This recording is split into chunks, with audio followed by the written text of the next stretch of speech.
Arsenal are the latest club to be linked with Ricardo Calafiori and are prepared to meet the £40 million price tag. United have now turned their attention to Napoli striker Victor Oshimen, and we're going to be talking about which Premier League club has just rejected the opportunity to sign Jadon Sancho. We have got a massive transfer update. Make sure you go down, drop a like on the video as always.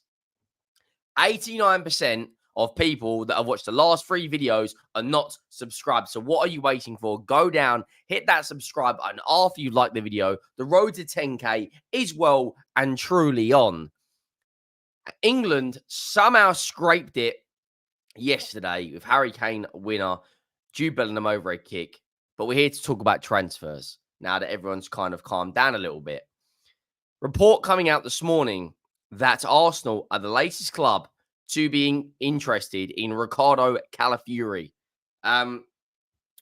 Arsenal keen on £40 million Euro 2024 star. The price tag for Ricardo Calafiori is set at £40 million.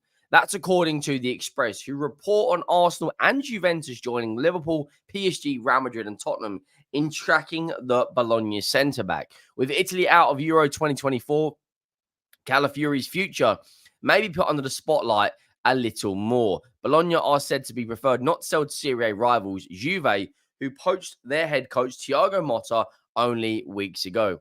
Basel hold a 40% sell-on clause. That is absolutely ridiculous, by the way, in his contract, which could knock up his fee yet further. Now, what do you guys make of that? Because for me, Calafiori is one of the best defenders, or has been one of the best defenders at Euro 2024. And now, of course, he's knocked out.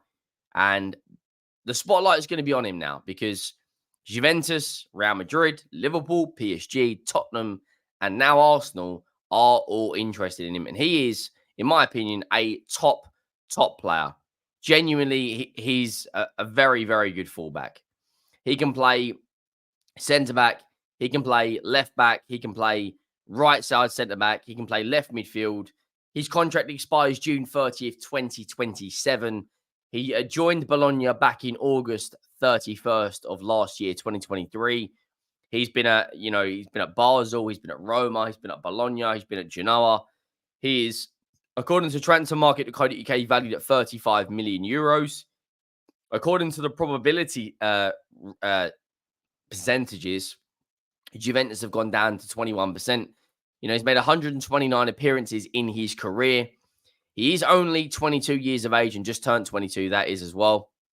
Now, when you look at last season overall as all competition stats, he played he played quite a lot more games than you think, considering most of those games were, of course, in Serie A. But he played nearly 45 games last season. And a number of those were split out between left-sided centre-back, left-back, and centre-back. He played 29 games at left-back, 6 at left-back, and 13 elsewhere. He's had a very good start, or did have a very good start to the Euros. Now, of course, they're out. But where will he fit in to Mikel Arteta's plans? Well, we know Mikel Arteta loves versatility. We know that. We know that no matter where he signs a player, Havertz has played out wide in the number 9, in the 8 role. Tomiyasu has played left back, right back, centre back. Ben White has played right back, played in the midfield for a couple of games. Declan Rice has played in the 6, in the 8. He loves versatility.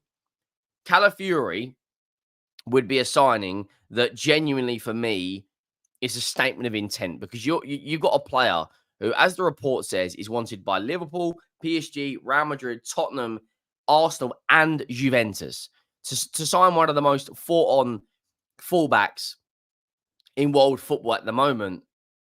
And you got to think about it. Arsenal at the moment are increasingly likely now to sell Zinchenko. So you look at the back four, just on personnel as it stands. You got Ben White, Gabriel and Saliba. And then you've got, at the moment, could be Kivior, could be Tomiyasu, could be Yuri and Timber. I think Calafiori is better than all three of them. What it also does is it gives real competition to Timber if he is going to be the left back going into next season. And it basically tells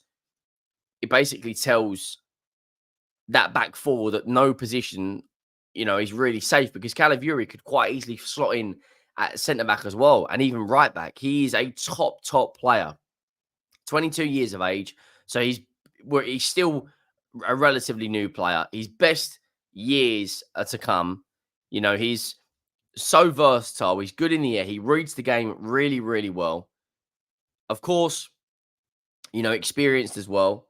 He got an assist in the 3 games he played for Roma, which was the winner against, or the equalizer, sorry, against Croatia, which was a beautiful finish.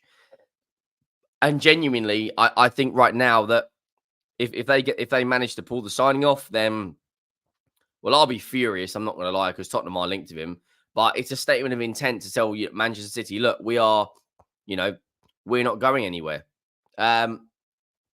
Arsenal will bank around £4 million for Amari Hutchinson signing from Ipswich.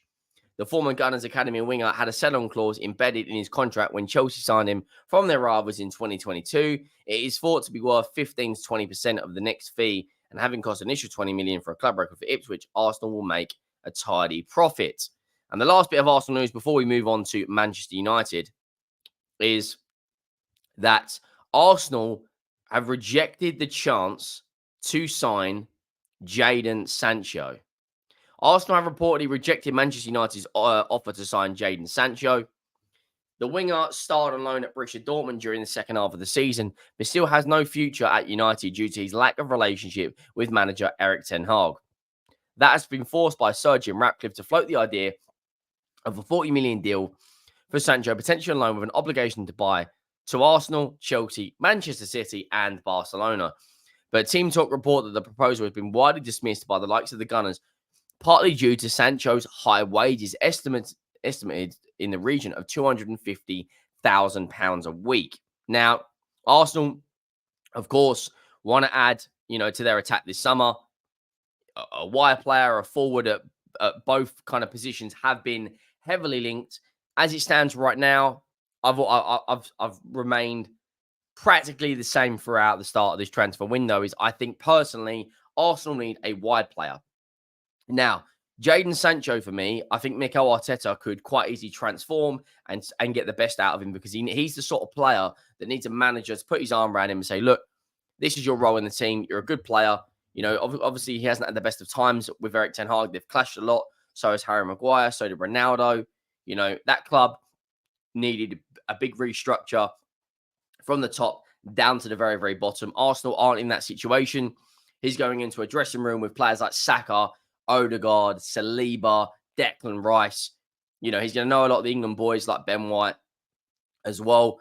I think that's a much better environment to get the best out of him. For me personally, I think he would do very well at Arsenal. And £40 million, if you could lower those wage demands, I think a fully fit Jadon Sancho adds competition to the wide players. And you've got a relatively good replacement for, for Saka when he gets rotated. A fully fit Sancho is a player that can create his own individual chances, is fantastic in a 1v1 situations, and just loves, loves trying to, create chances and get past players, and looks good on the eye as well. And we know his Dortmund numbers speak for themselves, but overall, I don't necessarily think it's the most realistic signing for Arsenal because of those wage demands and the fact that they'll probably be thinking, it didn't work out there. But then again, the same thing happened with Kai Havertz. It didn't work out at Chelsea. You put him in a much better dressing room. And now look at him. He's, 14 goals last season, looks a much better player. We're going to move away from Arsenal. Manchester United are now linked with Napoli striker Victor Oshimen. Man United plot a fresh Victor Osimhen swap bid. Now, I don't necessarily believe this report, but we're going to go for it anyway. And this is Man United are set to revisit Victor Osimhen Rumors of the Red Devils offering Jesus Christ. I mean, this can't be legit. Rumors of the Red Devils, offering cash plus Rasmus Højlund for the Napoli striker first emerged earlier in the summer, but are once again gathering pace. According to La Repubblica, new terms are about to be put on the Italian club as they look to sell Oshimen.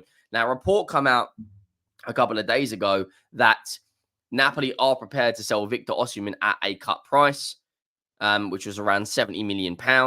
The Nigerian's full 109 million release clause is proving too steep for United, plus fellow prospective buyers Arsenal and PSG. So recent reports are softening of their stance. Joshua Zirkzee of Bologna is also on Manchester United's radar. Look, I think Victor Osimhen is a good striker.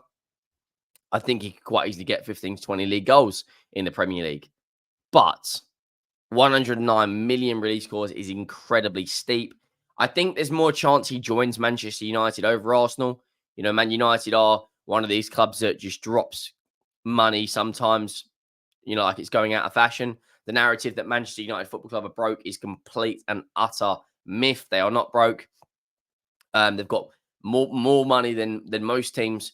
However, 109 million pounds, I don't see Manchester United personally cashing in on Rasmus Højlund as part of a deal to bring in Victor Osimhen. I think, you know, with the Dutch revelation coming at Man United with the go-ahead Eagles manager, Erik ten Hag, you know, Ruud van Nistelrooy, I think that's a good environment for Rasmus Højlund to be around. And you're going to be learning off of, you know, a player like Ruud van Nistelrooy, who knows the club, was a fantastic striker in his day. I think that's the right environment to have around Rasmus Højlund.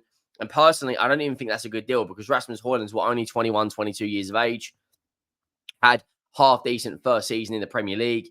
And, you know, if they want around £70 million, which is around 80 million euros, for me personally, I just don't think that is worth it. I think that's a bad deal with regards to Manchester United. Make sure you go down, smash the subscribe button, drop a like as well. I'll see you all in the next one. Thank you for watching. I am out.